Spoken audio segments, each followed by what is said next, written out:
everyone, welcome to this session where law is meeting marketing. I am Ines Rosef-Ingram from Pine 3 Marketing. So I am from the marketing side, and with me I got Nicolene. Nicolene, do you want to present yourself?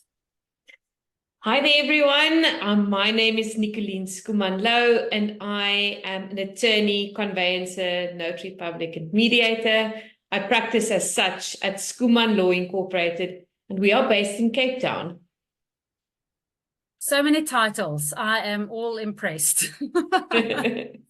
So today we're going to talk about CRM, customer relationship management systems, which you can think of as a bit techy. But we will tie this all a little bit softer into both marketing and law. Why do you need it from each perspective? Which basically means that you generally need one. So we're gonna approach the law perspective and the marketer perspective on a CRM. So we also have a special session on POPIA, which is relating to a lot of the legal stuff around the CRM. But for me as a marketer, having a CRM is important for data collection, because it's a central data point. So one of the things that I talk to my clients about is the importance of lead capture, because many spend money on ads, very often on ads, and then there's no plan from the ads. How do I create customers out of these clicks? So I like to refer to it as converting clicks to customers. Now, to be able to do so, you need to capture the contact details for these people. We've been relying on pixels and all these fun things, and yeah, they still work to some degree, but generally we need to collect contact details. And that's where we go into, and many business owners don't even realize this, go into some legal aspects. So how do we collect these details? Who's got access to these details? And what are we using them for? So from a marketing perspective, I want people to capture their prospects' details. Because if not, it's lying on an Excel sheet, and there's in the mailbox, and there's a little sticky note, and there's some cards floating around. And for you, Nicolene, as well, the data security around that is not great. Absolutely. No, I think as a first point of departure, disorganization or chaos, put differently, is really a big problem in this context, because if we have a sticky note here and we have a sheet there, and maybe your computer crashed and it wasn't backed up, and it just makes the control over the data, which you are a custodian of, not an owner, a custodian, it becomes extremely difficult. And if a breach does occur and it does get traced back to you, how on earth do you actually explain how you collected it, where you stored and kept it safe, and ultimately what it was used for, and basically why it wasn't you, right? How do you defend yourself even to start off? So I think a first point of departure is, as we collect the data, we need to ensure that we are following the correct processes. So if we are collecting contact information, make sure that we have consent. And remember, informed consent, both from a South African as well as an international perspective, is crucially important. So we can't say we have consent if you ask someone for details, but they don't quite realize what you'll be doing with those details. And that's where the informed component comes in. So the principle is, you cannot agree to something which you actually do not understand to its fullest extent. So basically, if you are collecting my details and I assume it's because you want to send me a brochure, then you actually end up sharing it with another colleague, and I get a sales call as a result of that. I mean, that's completely disconnected from one another. So we need to have informed consent, and I think we need to be mindful about how we get our data into the system in the first place. And I think something you're talking about, or onto there as well, a lot of these lists that we get offered to buy are not always collected with consent. It could be something like that. I opted in for a brochure on dog food.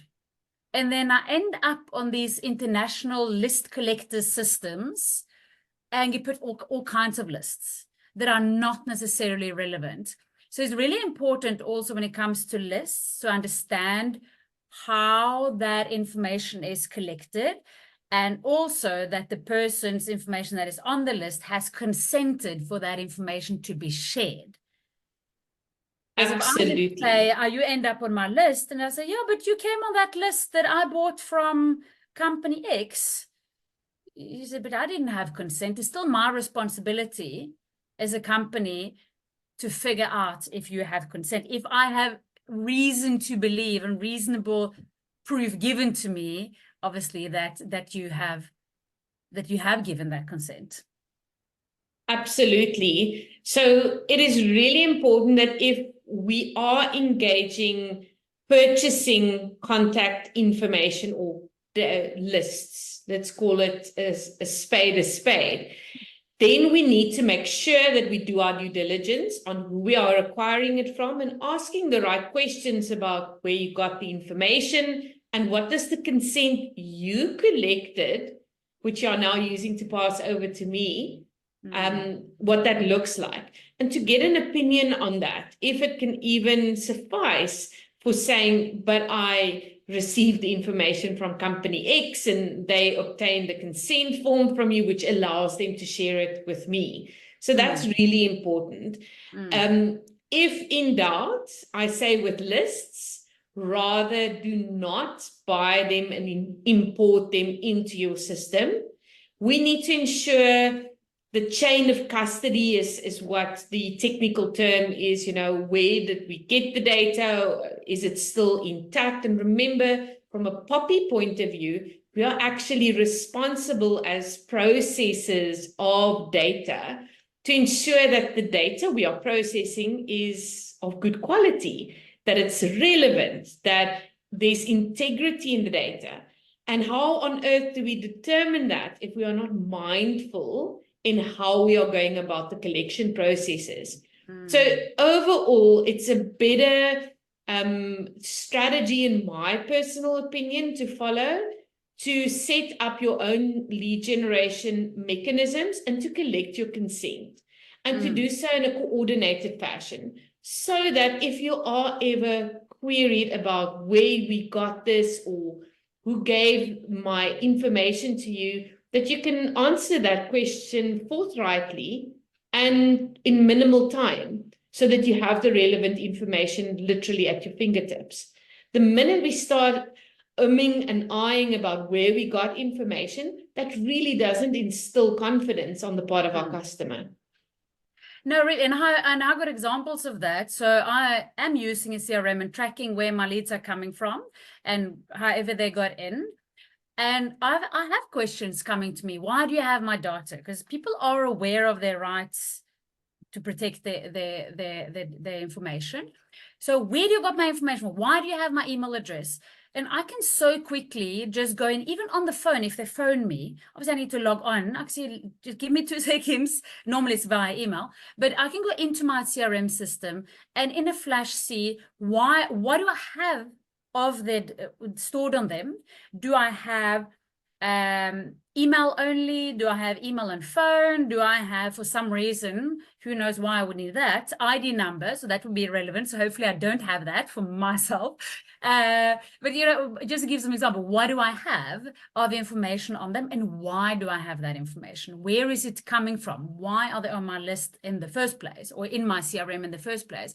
And being able to answer it so quickly, I never had any issues with anyone creating anything bigger than the question, why do you have my information? Obviously, I would offer to delete it if they want me to do that as well, because chances are that they're slightly irritated by the fact that they got something. But at the same time, it enables me. So those are the questions that you really want to be quick to answer. But also by having that information of where leads are coming from, I can, as a marketer, market much more efficiently to them as well. So if I know that a contact has shown, so I have various services within marketing. So if I know that a person has shown interest in, say, LinkedIn services, I will communicate to them about LinkedIn services. So I categorize based on how they come in. I categorize their interest to use that information that they haven't told me that, but by the fact that what they have downloaded, what they showed interest in, I will say, okay, this person is most likely interested in LinkedIn services, and I will continue then to communicate to them about that. If they come in on CRM services, then I will continue to communicate on CRM services. And that, having that information enables me to much better target my communication, which benefits the client or the potential client, because the information that I'm sending them feels much more relevant to them. It's less likely to be perceived as spam. If I had someone interested in social media marketing and I start immediately talk to them about, oh, here's a really good CRM, they'll be like, no, you sort of missed the target a bit there, and they get irritated and they unsubscribed, and I lost opportunity even talk to them about social media. So it enables me to give them more relevant content, which in the end serves me, because I'm much more likely to build that customer relationship and the trust with them and bring them on as customers, because what I send them is perceived more relevant to them.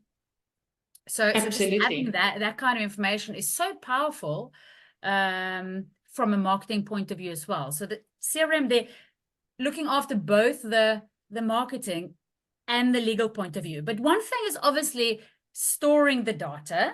But there's another element that is also how do we deal with that data internally?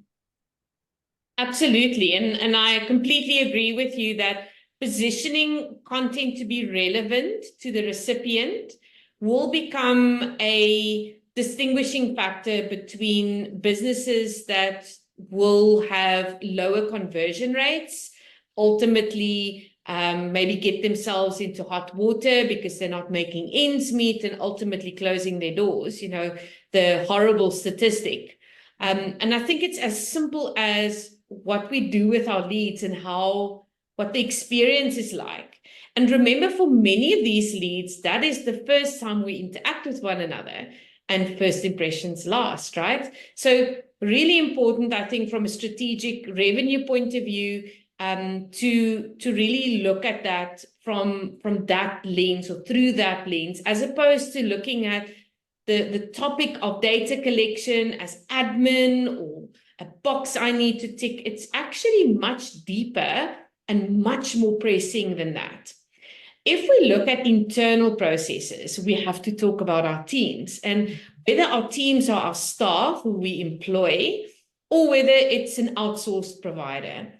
It's important to make good decisions in relation to what we do with the data, that once we have it and it's in the system, who has access to it and what do we do with it, or what don't we do with it? That is absolutely critically important. And in many instances, if we start talking about the elephant in the room, the dreaded data breach, then statistically, most of that actually occurs by error, or simply because a staff member just wasn't aware of the risks, or they accidentally sent an email to the wrong person with the same name, autocomplete, or they didn't understand why a clear screen policy is really important, or locking your phone, or having a password protection on logging out, or whatever the case may be. So often it's very simple little things that we just don't have the awareness on. And that's why constant training, discussions internally, and critically having a policy in place that everyone understands, is written in a way that is approachable and we all understand in the same way, is so important.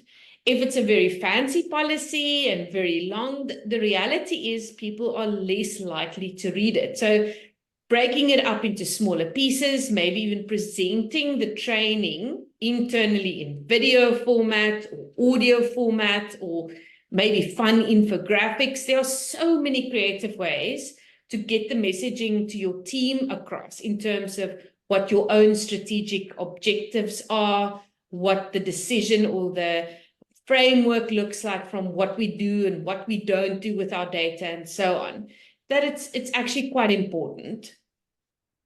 And I think just again, back to having a CRM enables that part to be easier as well. Because if you don't I've been in organizations where there's millions of spreadsheets and one person has one way of doing it, another person has another way of doing it, and it's not really synchronized. It becomes more up to the person, how they handle the data, more than up to the business, how they decide that data is going to be handled. So I think that's quite important. It enables the business to have their own procedures that they own, and it's easier for the employee to follow because this is where we store our data. This is where it's going to be. And if you have general training that comes again and, oh, I got that Excel sheet. Oh, I'm not supposed to have that. So let's get it into the CRM. You make it easier for the staff as well to follow. And I think that repeating the message is also quite important. So one thing is when you start in a new company, and okay, this is our data policies, and you're going to read that. In addition to those, which you haven't even touched the CRM yet, you're going to have training in the CRM, and you're going to have training in how to execute this and that and this and that. So much at the same time. So I think that the fact about repeating it, and even if you have, like you said, a video library to maybe require people to go through that with a certain frequency, or if you're maybe you have a data protection officer, which will be someone regardless, but someone with a specific responsibility to make sure that people go through a certain training. So maybe every 3 months, people have to fill in a form that they've done specific training, whatever it is. So you keep on top of that. People actually renew their or gets reminded about how things are done. It's really a nice way. So, and again, just having then a system, this is the way we do things, and this is where we store the data is very, very useful. And also, yeah, like buyers are becoming more and more aware of how you handle the data. So if they experience that is not good enough, you can also lose your credibility. Absolutely. On that. So yeah, I don't know if you have anything more you want to add, Nicolene, on this topic of CRM. I really think, just by way of concluding, that it is important for every business owner to be intentional when it comes to their data, the leads in the business, the sales information. Ultimately, businesses exist to benefit people, and the people are really what makes the world go round in that revenue business sense. And therefore, although it is often perceived as a function, one of the many functions within a business, in my view, it's the core of any business. And therefore, it is crucially important for each business owner to make these decisions, to think, what are we looking for? Who's our market? Where are we collecting our information from? What is our protocol about going through that? How do we store? How do we delete? What is the practicalities around all of this? What does that look like?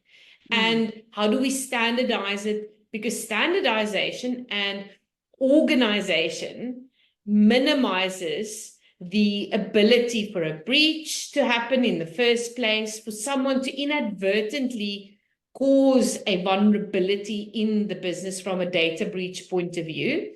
Often, more often than not, actually, data breaches do not happen due to malicious intent. It happens quite accidentally. So standardizing on the level where there's really no discretion as to whether we'll use a Post-it, or I'll create my own spreadsheet, or I don't do anything at all, is really an environment where something like that is much more likely to happen. And the credibility loss, the reputational damage that can ensue from that, never mind the fines or any of those repercussions, or the civil suits by the person who's being affected by this data breach. Never mind all of that. What we don't realize is it becomes public and everyone knows about it. So that side of the long-term damage hasn't yet been measured, but it has, the data that we do have shows us that businesses that have gone through that actually hardly ever recover from it. And if they do recover, it takes a very, very long time to bounce back, if it were. So point is, I think less is more, and standardization and good coordination and mindfulness is absolutely key. Key from a compliance point of view, key from a credibility and a respect in your industry point of view, and ultimately in terms of success. Yeah, there's, well, like you said, success. It's usually, so the necessities of the compliance is often something that people don't necessarily prioritize, but understanding that this also affects your top line, actually, because as we implement CRMs for customers, we very often see, I'm very tempted to say it every time, but I'm going to leave it at very often, see opportunities falling through the cracks.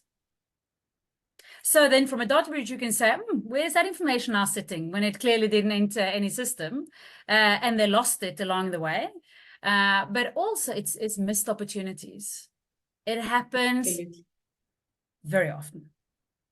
And so that's an argument in itself for the people who are going to take this to their finance department, which is maybe less interested in their marketing, or whoever, if there's someone less interested in the compliance. This is financial impact, not only on the potential loss, but on your top line as well. Absolutely. So I think it's a no-brainer to care about and look into. Well, thank you for the discussion. If anyone has any questions about any of this, you're free to reach out to any of us. And with that, I will say thank you for watching and listening, everyone.